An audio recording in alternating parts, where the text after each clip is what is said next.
Hello and welcome to SPM IS Academy. Today we'll analyze important newspaper articles of 11th January 2024.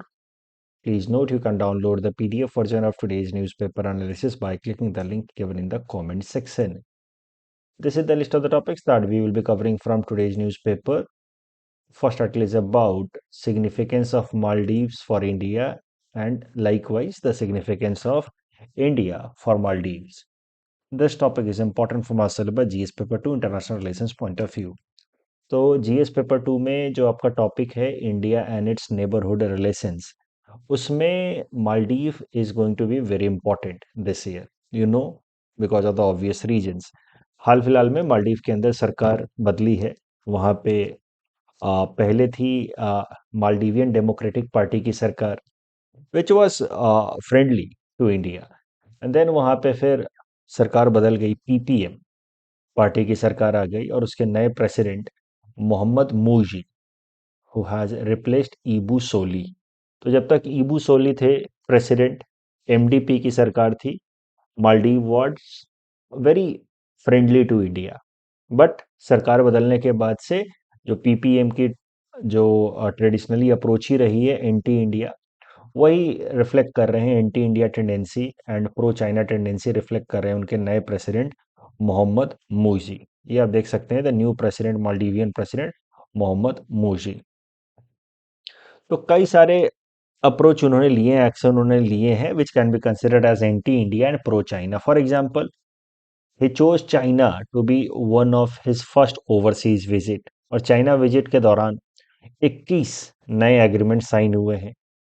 तो ये heading देख सकते हैं आप अखबार का, Maldives China science 21 agreements amid diplomatic raw with India.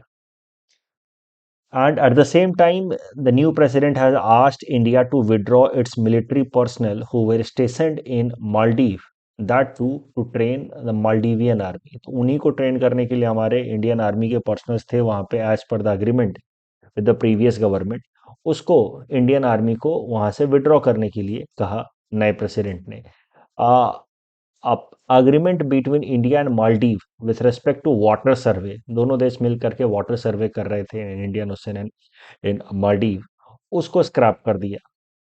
और ये सब चीज़ों के अलावा recently few Maldivian ministers gave some offensive remarks against India's Prime Minister on its visit to Lakshadweep. वो बात अलग है कि फिर मालदीव की जो सरकार है उन्होंने अपने आप को इन मिनिस्टर्स के रिमार्क से डिस्टेंस कर लिया एंड प्रूव्ड की ऑफिशियल स्टेटमेंट नहीं है। बट उसके बाद से इंडिया और मालदीव के रिलेशंस और ख़राब हो गए। It has touched a new low. फिर इंडिया में कई सारे जगह पे ट्रेंड चल रहा है टू बॉयकॉट मालदीव। तो ऐसे हालत में देखते हैं कि मालदीव का सिग्निफिकेंस क्या है इंडिया के लिए। मालदीव क्यों भारत के लिए महत्वपूर्ण है? तो दो मुख्य कारण हैं, सिक्योरिटी एंड चाइना फैक्टर। इसी अगर आप देखें तो Maldives is group of islands, series of islands जिनको अटोल्स कहते हैं। These atolls are very close to Indian western coast. See, they are about 70 nautical miles away from Minicoy of Lakshadweep and about 300 nautical miles away from India's west coast. तो मालदीव के साथ अगर हमारे friendly relations नहीं रहते हैं, so Maldives can become base for any anti India activities. Pakistan के लिए एक बेस बन सकता है, रेडिकल इस्लामिक टेररिज्म को प्रमोट कर सकता है अगेंस्ट इंडिया। चाइना के लिए बेस बन सकता है, which will provide a threat, existential threat for India. China factor is already there since Maldives is located in Indian Ocean. Maldives has a very strategic location, and that is why it is considered कि Maldives holds key location as far as India's maritime security is concerned. Or Maldives is also part of China's Belt and Road Initiative. Belt and Road Initiative is infrastructure initiative by China, according to which China is building a series of road, railway network and ports in order to connect China's eastern province with European market. उसी context में China कई सारे ports Indian ocean में build कर रहा है, उनको नाम दिया गया है belt and road initiative. But some of the security experts believe कि in the name of belt and road initiative, China is basically developing a series of ports along the coast of India in order to encircle India. Bharat को घेरने की कोशिश कर रहा है, जिसको नाम दिया है कई सारे सिक्योरिटी एक्सपर्ट्स ने स्ट्रिंग ऑफ पर्ल्स. तो string of pearls is basically a theory to define the Belt and Road Initiative of China, the real motive of China behind its Belt and Road Initiative. It's not an official statement from China. China never uses the word string of pearls. China always says that Belt and Road Initiative only has economic significance. But experts मानते हैं कि no, it has been mainly created with an intention of creating security threat for India. और string of pearls जिसमें series of ports बना रहा है China and Indian ocean, उसमें माले port भी डेवलप कर रहा है which belongs to Maldives. So that is why China factor is important factor as far as India-Maldive relation is concerned. And once in Maldives, pro-China government is there, so this string of pearl notion becomes stronger against India. I just hope कि जो students भी string पहली बार सुन रहे हैं अभी India Maldives relations पे discussion, और पहले उन्होंने बेल्ट एंड रोड इनिशिएटिव वाला डिस्कशन सुना हुआ है. If you are able to recall well and good, otherwise आपको बेल्ट एंड रोड इनिशिएटिव अगर याद नहीं आ रहा और क्या है स्ट्रिंग ऑफ पल्स याद नहीं आ रहा, तो late me know, I will be discussing in detail in coming days. क्योंकि बेल्ट एंड रोड इनिशिएटिव लगभग मैंने 6-8 महीने पहले डिटेल में डिस्कस किया था. याद नहीं आ रहा, let me know, I will discuss it in detail again. ये तो बात हो गई कि why Maldives is important for India. But now we are going to discuss कि why India is important for Maldives, significance of India for Maldives. और इसमें कई सारी चीजें हैं. You see, essential supplies right from rice, spices, fruits, vegetables, poultry, इन सब चीजों के लिए Maldives have to remain dependent upon India. उसके अलावा some critical care life saving drugs के लिए भी Maldives is heavily dependent upon India. Infrastructure अगर बिल्ड करना हो, cement, rock boulders for building bridges, schools, hospitals, Maldives heavily relies on India. Maldives के लिए ब्रिजेस बिल्ड करना बहुत इंपॉर्टेंट है because Maldives is made up of series of islands. तो उनको कनेक्ट करने के लिए आपस में bridges have to be developed.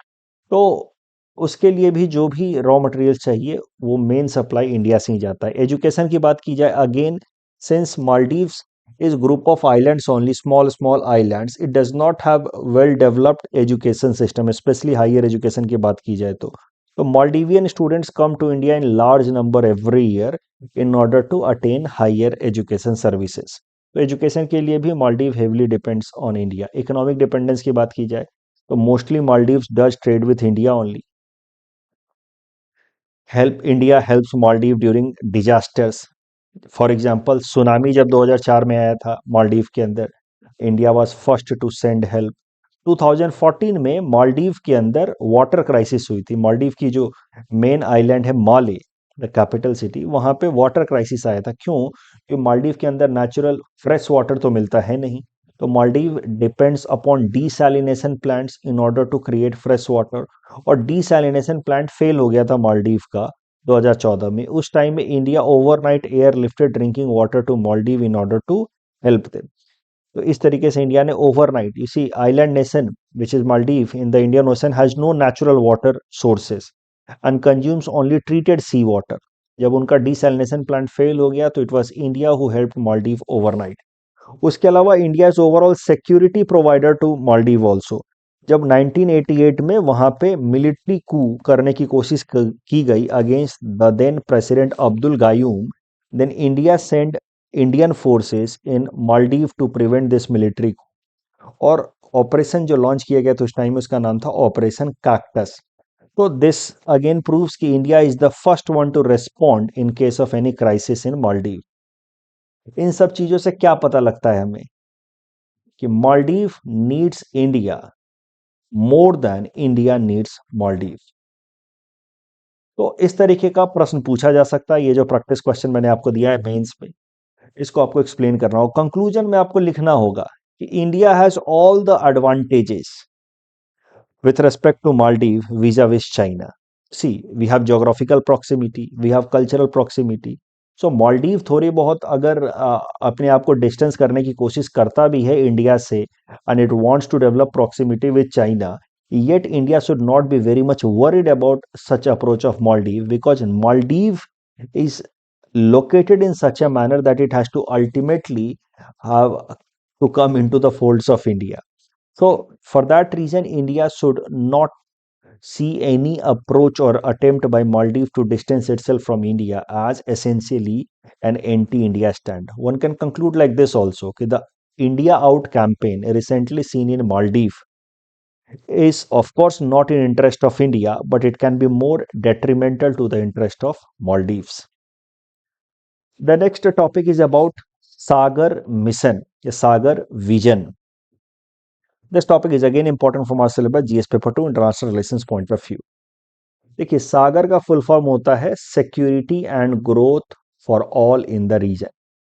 ये जो सागर विजन है, इसकी शुरुआत की थी हमारे प्रधानमंत्री नरेंद्र मोदी जी ने। ये सागर विजन उन्होंने दिया था 2015 में, when he was on visit to three of the Indian ocean island countries, Sri Lanka, Seychelles and Mauritius. तो इन तीन देशों के जब वो विजिट पे निकले तो उस दौरान उन्होंने सागर विजन दिया। SAGAR security and growth for all in the region से उनका मेन मतलब था कि इंडियन ओशन के अंदर जो भी देश हैं वो सब आपस में कोऑपरेट करें अंडर हिज विजन ऑफ सागर। तो अगेन इंडियन ओशन पे कभी भी कोई प्रश्न आए तो आपको जो लिखना है कि भारत का विजन है with respect to Indian ocean, उसका नाम है SAGAR, which aims at maritime security cooperation amongst Indian ocean countries, economic cooperation जिसको हम लोग कहते हैं ब्लू इकोनॉमी। तो मैरी टाइम इकोनॉमिक कोऑपरेशन को ब्लू इकोनॉमी कहेंगे because blue economy emphasizes on utilization of resources available in the ocean in sustainable manner, capacity building to tackle with piracy। आजकल piracy का प्रॉब्लम बढ़ रहा है, तो मान लीजिए कि रेड सी के आसपास पायरेसी का प्रॉब्लम बढ़ रहा है हाल फिलहाल में, वहां पे भी आप लिख सकते हैं कि India's vision of Sagar, if properly implemented, will help in countering such ill outcomes recently seen in regions around Red Sea. Sustainable development and overall collective action with respect to Indian Ocean in case of any natural disaster or terror attacks. तो ये है सागर vision. सागर vision हाल फिलहाल में news में क्यों आया? क्योंकि India Maldives relation is now in news and several articles in the newspaper these days belong to India Maldives only. तो यहाँ पे जो राइटर हैं वो कहते हैं कि India needs to leverage upon its SAGAR vision in order to reinvigorate its relations with Maldives। हमारे रिलेशंस मालदीव्स के साथ खराब हो रहे हैं, India needs to focus on its SAGAR vision and अपने रिलेशंस को मालदीव के साथ वापस से सुधारने की कोशिश करनी चाहिए। Security and growth for all in the region. देखिए, मालदीव की सिंपल सी समस्या है, Maldives wants some importance from India. It does not want to be treated as a junior partner. It does not want to live under the shadows of India. सरल भाषा में मालदीव्स को चाहिए रेस्पेक्ट, इज्जत, and that is the reason why the new president and the new party that has come to power in Maldives is trying to distance itself from India and wants to collaborate more with China. But you see, there is no geographical proximity with China. So that is the reason India need not to be very much worried about Maldivian approach. It should allow Maldives to enjoy its space and independence. And in that process, if India focuses on its Sagar vision, security and growth for all in the region, then Maldives insecurity will be tackled and the current tension or hostile situation between the two countries might get diffused। इस topic के basis पे मिलता जुलता है prelims practice question जो UPSC prelims 2017 में पूछा गया था, मैंने आपको यहाँ दिया है। Please attempt this question and you can submit the answer in the comment section. The next article is about sunrise industry. So India to be 5 trillion economy by fiscal year 2028। पहले ये टारगेट था कि 2024 तक हम 5 trillion dollar की economy बना दें, but वो हो नहीं पाया बिकॉज ऑफ द पैंडेमिक। 2019 में भारत सरकार ने टारगेट रखा था कि 2024 तक 5 ट्रिलियन डॉलर की इकोनॉमी बन जाएगी, but it could not get materialized because of the COVID pandemic. So now the target is to become a $5 trillion economy by 2028। उसमें हमारे फाइनेंस मिनिस्टर निर्मला सीतारमन जी कह रहे हैं कि sunrise sectors are going to play an important role if India has to attain this $5 trillion economy goal। तो देखते हैं sunrise sectors क्या हैं। लुक, सनराइज सेक्टर्स या सनराइज इंडस्ट्रीज वो होते हैं जो अभी तो इन्फेंट स्टेज में है, मतलब जस्ट ग्रोइंग स्टेज में है, but who have a very promising future, ऐसे इंडस्ट्री को कहा जाता है सनराइज इंडस्ट्रीज। सनराइज इंडस्ट्रीज का एग्जांपल हो सकता है electric vehicle, retail sector, health care, telecom sector, infrastructure, आप हॉस्पिटलिटी सेक्टर आप कह सकते हैं। All such would be considered as sunrise industries who are still in their infant stage and who shows a lot of promise of boom in the future. तो अगर sunrise industry है तो sunset industries भी होंगे। Sunset industries are those who are on the peak right now, but because of the sunrise industries acting as their competitor, they are on the decline. अब धीरे धीरे गिर रहे हैं। फॉर एग्जाम्पल डीजल व्हीकल्स या petrol based vehicles, they could be considered as an example of sunset sector because now they are declining because of rise of electric vehicle. इस topic के basis पे ये प्रीलिम्स प्रैक्टिस क्वेश्चन हमने आपको दे रखा है। Please attempt this question and you can submit the answer in the comment section. The next article is about caucus and primary system in the US election. This topic is important from prelims exam point of view. इसके अलावा ऐसे वगैरह में इस्तेमाल कर सकते हैं कि कैसे यूएस जैसे देशों में काफी वाइब्रेंट डेमोक्रेसी है, वाइब्रेंट डेमोक्रेसी है। तो देखिए यूएस के अंदर इस बार प्रेसिडेंशियल इलेक्शन होने वाले हैं, हर 4 साल पे होते हैं प्रेसिडेंशियल इलेक्शन होने वाले हैं। तो यूएस के अंदर जो प्रेसिडेंशियल इलेक्शन होता है वो लगभग 1 साल तक चलता है ये process. It's a long process. क्यों? क्योंकि उसमें सबसे पहले जो दो उनकी मेन पार्टी हैं, डेमोक्रेट्स एंड द रिपब्लिकन्स, वो आपस में लगभग 6-8 महीने तक आपस में ही पहले डेमोक्रेट अपने बीच में और रिपब्लिकन्स अपने बीच में कैंडिडेट्स इलेक्ट करते हैं कि कौन सा उनका कैंडिडेट होगा फॉर द प्रेसिडेंशियल पोस्ट। इस प्रोसेस में 6-8 महीने लग जाते हैं। हर एक स्टेट में वोटिंग होती है। So democrats will have their own voting, republicans will have their own voting.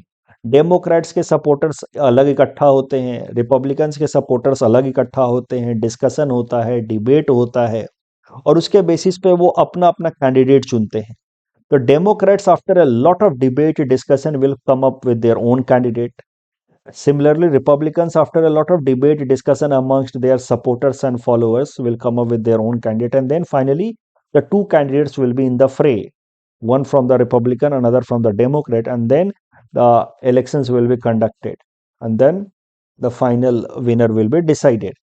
तो ये जो प्रोसेस होता है, लेंदी प्रोसेस, जिसमें एक पार्टी अपना कैंडिडेट, जिसको हम लोग कहते हैं president designate from one party, तो दोनों पार्टियां अपना अपना जो प्रेसिडेंशियल कैंडिडेट चुनती हैं, वो अब चुनने का जो प्रोसेस होता है, it involves basically 2 steps, caucus and primaries.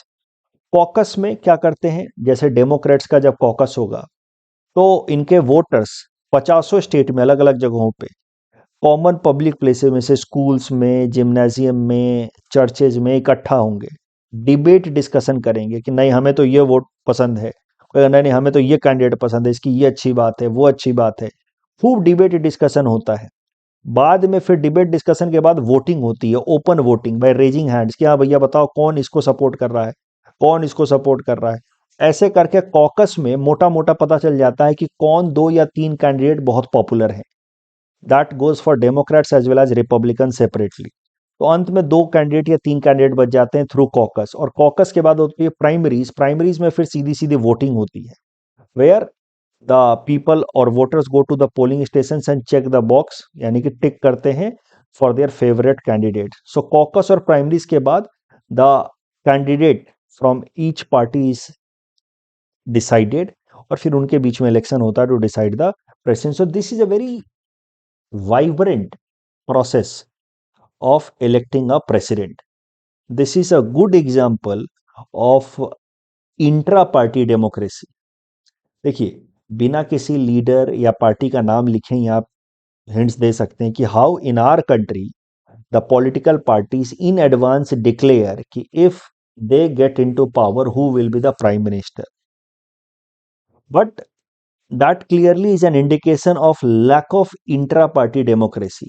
Within the party itself also there should be a lot of debate discussion कि who should be the prime minister if the party comes to power.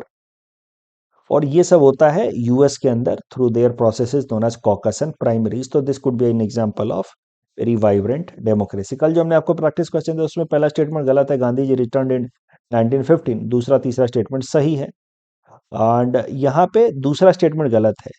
जो sir Syed Ahmad Khan ji ने बनाया था Mohammedan Anglo Oriental College, उसमें there were some Hindu persons also as part of managing committee. Lorenz curve से related तीनों statement सही है। That's all from our side for today. Thanks for watching.